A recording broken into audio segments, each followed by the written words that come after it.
The cold winds of December swept through the dense pine forests of Montana, brushing the snow-covered ground and shaking the branches of towering trees. The air was thick with a mix of frost and quiet, an eerie kind of silence that stretched for miles, broken only by the occasional rustle of an animal or the distant howl of a wolf. It was the kind of stillness that felt sacred, as though the forest itself were holding its breath. But on this particular day, the stillness was shattered by the persistent barking of a golden retriever. The dog's name was Cooper. With his honey-colored fur and soulful brown eyes, Cooper had a way of endearing himself to everyone he met. He belonged to Ethan Hayes, a 36-year-old widower who had moved to a remote cabin in the woods after losing his wife to a car accident 2 years prior. Ethan had sought solitude, hoping the quiet of the wilderness would help him heal, but instead, he had found himself growing lonelier with each passing day. Cooper was his only companion, a loyal friend who never left his side. Ethan had spent the morning chopping wood, his breath visible in the freezing air as he worked. Cooper had been unusually restless, pacing back and forth near the tree line and barking into the forest. At first, Ethan thought the dog had spotted a squirrel or a deer, but Cooper's barks grew more urgent, almost frantic. It wasn't like him to act this way, and Ethan felt a twinge of unease. "What is it, boy?" Ethan called, setting down his axe and wiping the sweat from his brow. Cooper barked again, his tail wagging as he trotted toward the trees, then stopped to look back at Ethan as if to say, "Follow me." Ethan hesitated. The forest could be dangerous, especially in winter. Snowdrifts concealed fallen branches and hidden crevices, and predators like wolves and mountain lions roamed freely. But there was something in Cooper's eyes, an intensity that Ethan couldn't ignore. Grabbing his coat and a flashlight, he followed the dog into the woods. The forest was darker than he expected, the thick canopy of trees blocking out what little sunlight remained. Cooper moved quickly, his paws crunching in the snow as he led Ethan deeper and deeper into the wilderness. Ethan's unease grew with every step, his mind racing with possibilities. Was someone hurt? Had Cooper stumbled upon an injured animal? He wasn't sure what he was expecting, but what he found stopped him in his tracks. There, lying in a shallow hollow beneath a fallen tree, was a bear. She was massive, her dark fur dusted with snow, but it was clear something was wrong. Her breaths came in shallow, labored gasps, and her body trembled as though she were in pain. Ethan's heart pounded in his chest as he realized the bear was pregnant. Her swollen belly rose and fell with each ragged breath, and Ethan could see the exhaustion in her eyes. "Cooper," Ethan whispered, his voice barely audible over the sound of the wind. "What have you gotten us into?" Cooper whined softly, sitting down next to the bear as if to comfort her. Ethan felt a lump rise in his throat. He didn't know much about bears, but he knew enough to recognize that this one was in trouble. She was too weak to move, and if she didn't get help soon, both she and her unborn cubs would die. Ethan's first instinct was to turn back. This wasn't his problem. He was just a man with no experience in wildlife rescue and no idea how to handle a situation like this. But as he looked at Cooper, who gazed up at him with pleading eyes, Ethan felt something stir within him. Cooper had led him here for a reason. He couldn't just walk away. Taking a deep breath, Ethan knelt beside the bear, careful not to get too close. Her eyes flickered open, and for a moment, they locked gazes. There was a depth to her eyes, a quiet desperation that seemed to pierce straight through him. Ethan swallowed hard. "Okay," he murmured, more to himself than to the bear. "Let's figure this out." The sun was beginning to set, casting long shadows across the snow. Ethan knew they didn't have much time. The temperature would drop even further once night fell, and the bear's chances of survival would plummet. He had no idea how to help her, but he knew he couldn't do it alone. He would need to call someone who knew more about wildlife than he did. With a final glance at the bear, Ethan rose to his feet. "Stay with her, Coop," he said, his voice trembling. "I'll be back." Cooper let out a soft bark, as if to say, "Hurry." Ethan sprinted back to the cabin, his mind racing. He had a satellite phone for emergencies, and this definitely qualified. Fumbling with cold fingers, he dialed the number of the nearest wildlife rehabilitation center, praying someone would pick up. After what felt like an eternity, a voice answered. "Montana Wildlife Rescue. This is Dr. Lila Carter speaking." Ethan's words spilled out in a rush. He told her about the bear, her condition, and how his dog had led him to her. Lila listened intently, her tone calm but urgent. "Stay where you are," she instructed. "I'll gather a team and head your way. Keep an eye on her, but don't get too close. Bears can be unpredictable, especially when they're in distress." Ethan agreed and hung up, his heart pounding. He grabbed a blanket and a thermos of hot tea before racing back into the woods. By the time he reached the bear, darkness had fallen, and the forest was eerily quiet. Cooper was still by her side, his warm body pressed against her for comfort.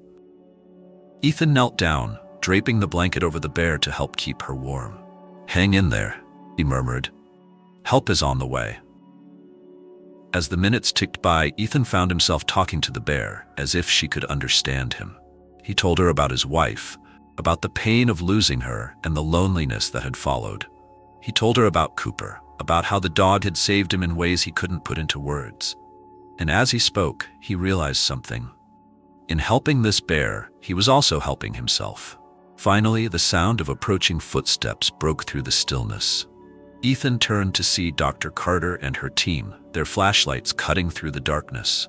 Relief flooded through him as they got to work, examining the bear and preparing to transport her to their facility. "You did good," Lila told him as they loaded the bear onto a stretcher.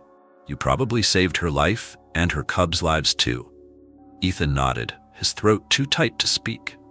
As he watched the team carry the bear away, he felt a strange sense of peace. He didn't know what the future held, but for the first time in a long time, he felt hopeful.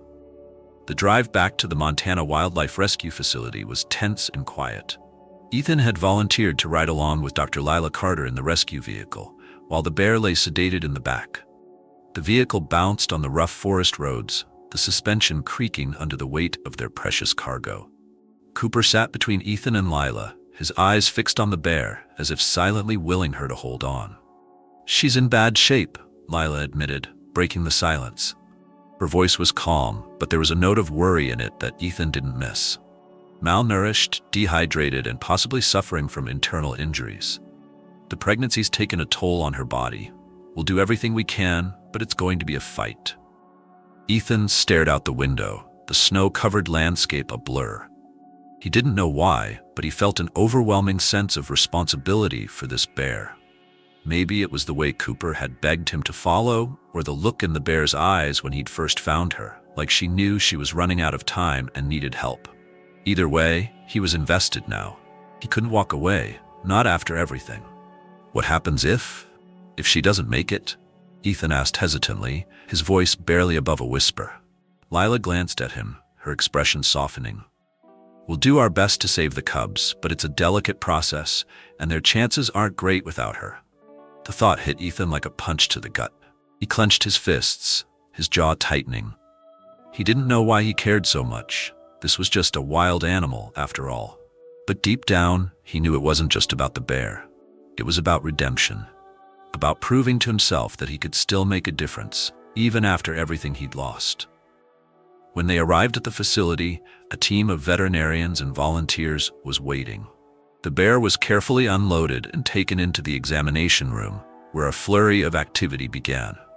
Ethan stayed back, watching through a window, as Lila and her team worked tirelessly. He felt helpless, like an outsider looking in. Cooper sat at his feet, his head resting on Ethan's knee, as if to comfort him. Hours passed, and the tension in the air was almost unbearable. Ethan paced the hallway, his boots echoing on the tile floor. Every so often, he would glance at the examination room, hoping for some sign of progress. Finally, Lila emerged, pulling off her gloves and wiping her brow. "She's stable for now," she said, her voice heavy with exhaustion. "We've got her on fluids, and we've managed to treat some of her injuries. But she's not out of the woods yet. The next 48 hours will be critical." Ethan nodded, a mix of relief and worry washing over him. "And the cubs?" Lila hesitated. "We did an ultrasound. There are 2 of them, and they seem to be alive. But if she goes into distress again, we may have to perform an emergency C-section. It's risky, and it could cost her life." Ethan's stomach churned at the thought. He didn't know how to respond, so he simply nodded. Lila gave him a small, reassuring smile before heading back into the room. Over the next 2 days, Ethan barely left the facility. He stayed in a small room that the staff had set up for him, but sleep eluded him. He spent most of his time in the observation area, watching the bear through the glass. Cooper stayed by his side, as loyal as ever. The staff had started calling the bear Willow after the type of tree under which she had been found. The name seemed fitting, strong, resilient, yet fragile. As the hours ticked by, Ethan found himself opening up to Lila. He told her about his wife, about the accident that had taken her life, and how he had retreated to the woods to escape the pain. He told her about Cooper, how the dog had been a gift from his wife, and how he had become Ethan's lifeline. Lila listened without judgment, her presence a quiet comfort. "I think Cooper knew I needed something to believe in," Ethan said one evening, stroking the dog's fur. "Maybe that's why he led me to Willow. It's like he knew we could save each other." Lila smiled softly. "Animals have a way of sensing things we can't. Maybe he saw something in you that you didn't see in yourself." Ethan didn't respond, but her words stayed with him. On the third night, just as Ethan was starting to feel a glimmer of hope, disaster struck. An alarm sounded, jolting him awake. He raced to the observation room, his heart pounding in his chest. Inside, the scene was chaotic.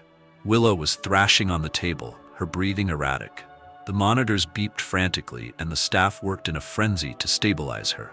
"What's happening?" Ethan shouted, his voice tinged with panic. Lila rushed past him, her expression grim. "She's going into distress. We need to act fast if we're going to save the cubs." Ethan watched, frozen, as the team prepared for emergency surgery.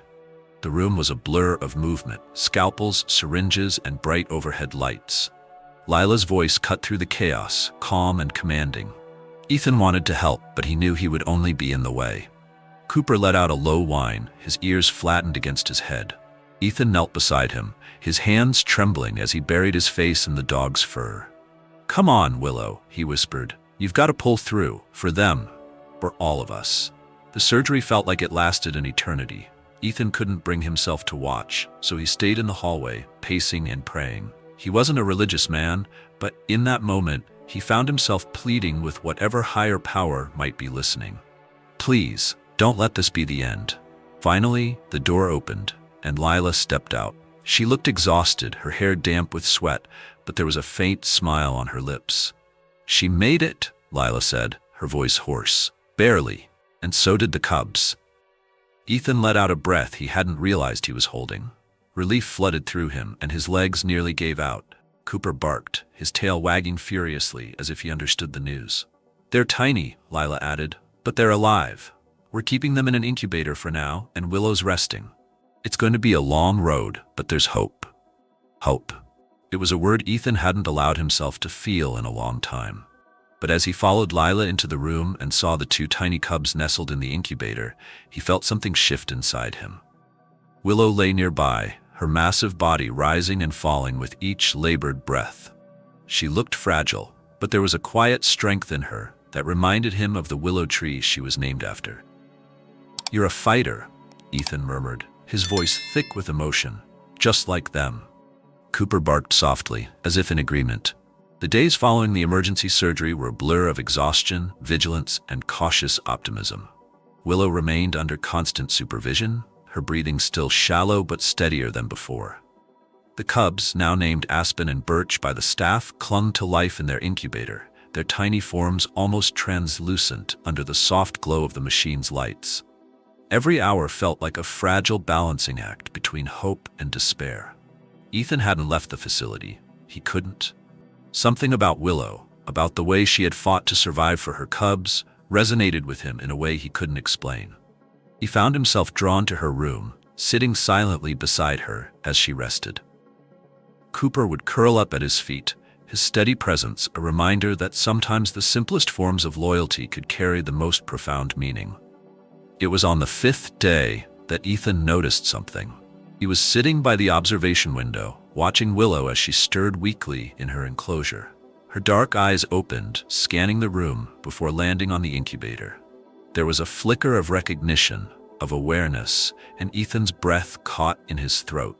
She was waking up, not just physically, but emotionally. For the first time, it seemed like she understood that her cubs were still alive. Ethan called for Lila, who rushed into the room to check on Willow. The bear let out a low, guttural sound, something between a growl and a whimper, as she strained to lift her head. Lila's face lit up with cautious excitement. "She's responding," Lila said, her voice laced with relief. "That's a good sign. It means she's starting to regain her strength." But the moment was bittersweet. Willow couldn't touch her cubs, couldn't hold them or nurse them. The separation was necessary for their survival, but it was also heart-wrenching to witness. Ethan found himself wondering if Willow could feel the same aching distance that he had felt after losing his wife, like a piece of herself was just out of reach, no matter how hard she tried to hold on. Later that evening, as the staff worked to transition the cubs from the incubator to a more natural environment, Lila pulled Ethan aside. She had a look on her face that made his stomach tighten. "I need your help," she said simply. Ethan blinked, caught off guard. "Me? I'm not exactly an expert here." Lila smiled faintly. "You're not giving yourself enough credit. Willow trusts you. I've seen the way she looks at you, like she knows you're here to help her. That kind of trust doesn't come easily, especially from a wild animal. We want to try something, but it's going to require patience and care." Ethan frowned, unsure of where this was going. "What are you thinking?" Lila explained that the next step in Willow's recovery was to reintroduce her to her cubs, but the process had to be done gradually.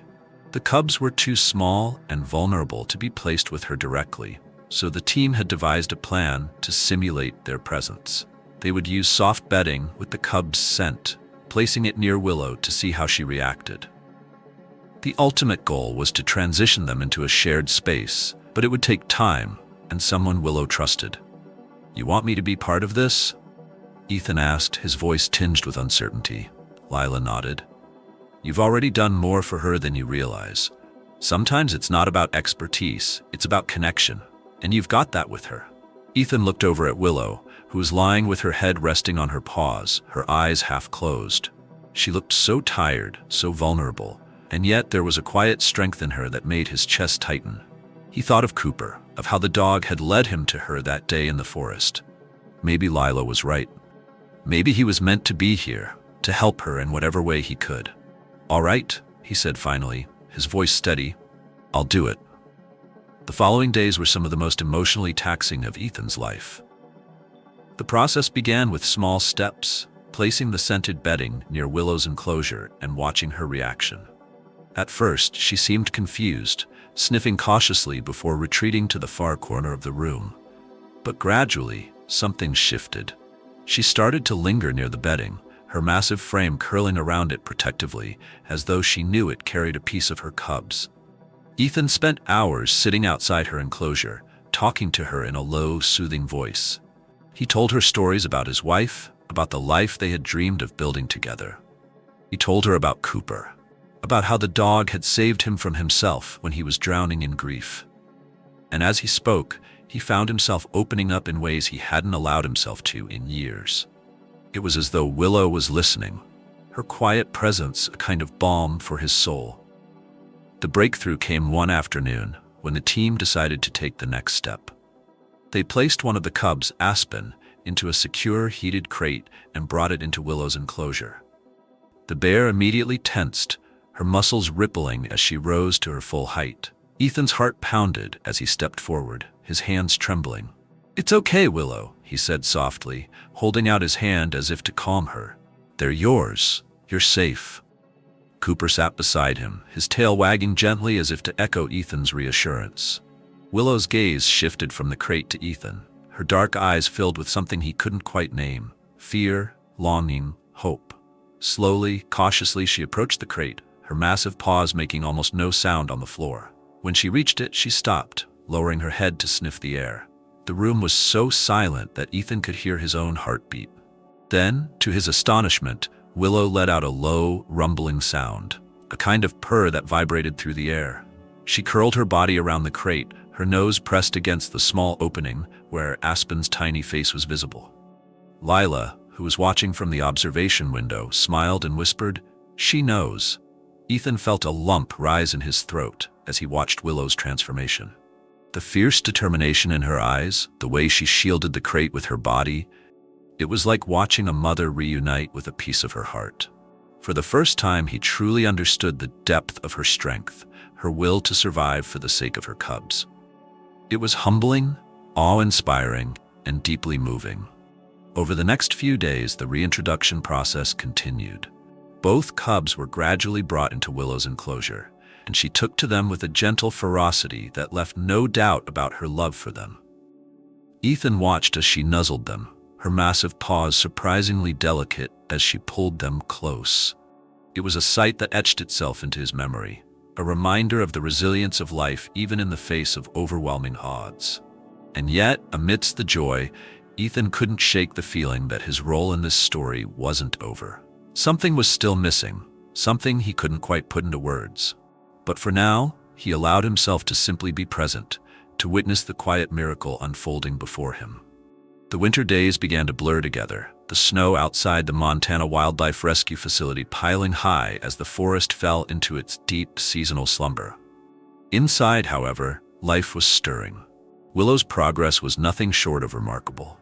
She had gone from barely breathing under the fallen tree to moving around her enclosure with cautious strength. Her cubs, Aspen and Birch, now nestled close to her warm, massive body. It was as if the bond between them had healed her as much as the medical care had. Ethan had become a fixture at the facility. Despite the staff's polite suggestions that he take a break and return to his cabin, he refused to leave. Something kept pulling him back to Willow, as if his purpose had intertwined with hers. He had started helping with small tasks around the center, feeding rescued animals, cleaning enclosures, and running errands for the staff. Cooper was a constant presence, trotting alongside Ethan wherever he went, as though the dog understood the gravity of everything happening. It wasn't just Willow who was healing. Ethan felt it too. The heaviness in his chest, the grief that had weighed him down since his wife's death, had begun to lift. It wasn't gone entirely, but it no longer felt suffocating. Watching Willow fight for her cubs, seeing her resilience and quiet strength had sparked something in him. For the first time in years, he felt alive. One crisp morning, Ethan stood outside Willow's enclosure with a cup of steaming coffee in his hands. The sunlight streamed through the frosted windows, casting a golden glow over the room. Willow was awake, her eyes watching him intently as Aspen and Birch wriggled beside her, their tiny paws stretching out in playful motions. "She's looking at you again," Lila's voice came from behind him, warm and teasing. Ethan turned to see her approaching, a clipboard tucked under her arm. Over the weeks, the two had grown close. Lila was more than a wildlife expert. She was someone who understood pain and the slow, arduous process of moving past it. Though she never spoke of it directly, Ethan had caught glimpses of a quiet sadness in her eyes, as though she carried her own burdens. "Maybe she likes my company," Ethan replied with a faint smile, taking a sip of his coffee. "Or maybe she's wondering when you'll bring her breakfast," Lila joked, her expression softening. She joined him by the window, her gaze falling on Willow. "She's a different bear than the one we brought in. You gave her that chance, you know." Ethan shook his head. "It wasn't just me, it was all of you." Lila turned to him, her eyes earnest. "Maybe. But without you and Cooper finding her that day, none of this would have happened. She wouldn't have survived, and neither would those cubs. Sometimes we're put in the right place at the right time for a reason, Ethan. Maybe this was yours." Her words struck a chord deep within him, and he found himself looking back at Willow. The bear's eyes were calm, almost knowing, as if she understood the weight of the moment. Ethan set his coffee down and leaned against the window frame, his breath fogging the glass. "What happens now?" he asked quietly. Lila sighed, tucking a strand of hair behind her ear. "We've been monitoring her closely, and she's almost ready. Once the cubs are strong enough, we'll release them back into the wild. She belongs out there, Ethan. That's where she'll thrive."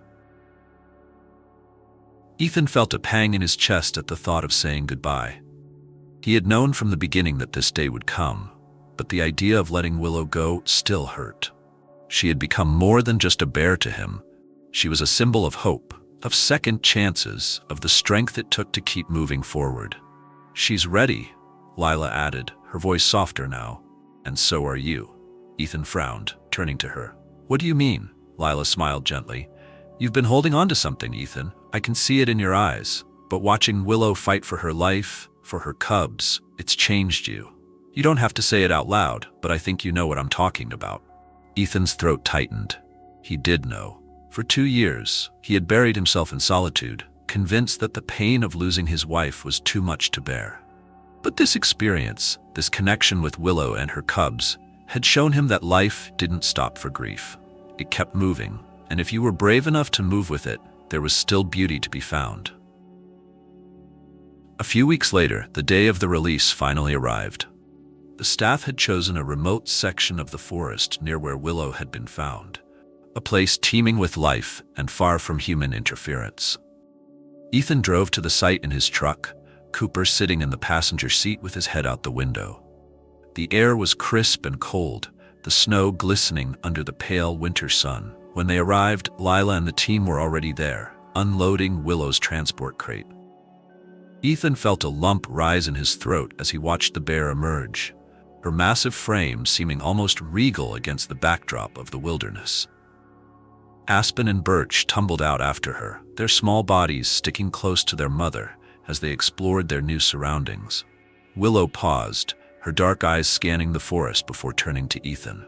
For a brief moment, their gazes locked, and Ethan swore he saw something in her expression, a kind of gratitude, a silent acknowledgement of everything they had been through together. It was fleeting, but it was enough to bring tears to his eyes. "She's saying goodbye," Lila said softly, standing beside him. Ethan nodded, unable to speak. He knelt down and wrapped his arms around Cooper, who licked his face as if sensing his emotions. Together they watched as Willow and her cubs disappeared into the trees, their silhouettes fading into the vast expanse of the forest. The drive back to the facility was quiet, the kind of silence that didn't feel heavy but peaceful. Ethan's heart ached, but it wasn't the sharp, unrelenting pain he had grown used to. It was a different kind of ache, one that came from letting go, from knowing you had done something good and that it was time to move forward. That night, Ethan sat by the fire in his cabin, Cooper curled up at his feet. He stared into the flames, his mind replaying the image of Willow and her cubs walking away. He thought about his wife, about the dreams they had shared and the life they had planned. And for the first time, he felt something shift inside him, a sense of peace, of acceptance. As the fire crackled softly, Cooper lifted his head and looked at Ethan, his tail wagging gently. Ethan reached down to scratch behind the dog's ears, a small smile tugging at his lips. "We did good, buddy," he said quietly. "We did good." For the first time in a long time, Ethan felt ready to face whatever came next. The forest had given him a gift, a reminder that even in the darkest moments, there was always a chance for new beginnings. And as he drifted off to sleep that night, he dreamed not of loss, but of hope. In the months that followed Willow's release, the forest seemed to come alive in a way Ethan had never noticed before. Each sound, the rustling of leaves, the call of a distant bird, the crunch of snow beneath his boots, felt like a reminder of the connection between all living things. Life, in its endless cycle, was messy and fragile, but it was also beautiful. Ethan found himself returning to the spot where Willow and her cubs had been released. He would stand in the clearing, his breath visible in the cold air, and wonder how they were doing. Sometimes he would close his eyes and imagine them thriving. Aspen and Birch growing strong under their mother's watchful gaze, learning to climb trees and hunt. The thought filled him with a sense of quiet pride, as though a part of him would always be with them. Cooper, ever intuitive, would often run ahead during their walks, his nose to the ground as if searching for a familiar scent. Ethan liked to think that Willow and Cooper shared a bond of their own, a kind of silent understanding that spanned species. One bright spring morning, Ethan found himself standing in the forest again, this time with Lila. She had come to visit, bringing news of other rescues and stories of animals that had beaten the odds. They walked together in companionable silence, the warmth of the sun melting the last traces of snow. "You've changed," Lila said softly, breaking the quiet. Ethan smiled, looking down at Cooper, who was chasing a squirrel in the distance. "I think I finally found what I was missing," he replied. It wasn't about forgetting the past, it was about finding a reason to move forward. Lila nodded, her eyes kind. "It's funny, isn't it? How an animal can teach us more about life than we ever expected, Ethan chuckled. Willow taught me everything I didn't know I needed to learn. They stood there for a while, the forest alive around them, and for the first time in years, Ethan felt complete. The ache of grief hadn't disappeared, but it no longer controlled him. It had become part of his story, a reminder of what he had lost, but also of what he had gained. Willow, Aspen, Birch, and Cooper had given him the greatest gift of all, the courage to hope again. And in that quiet clearing, surrounded by the timeless beauty of the forest, Ethan knew he was exactly where he was meant to be.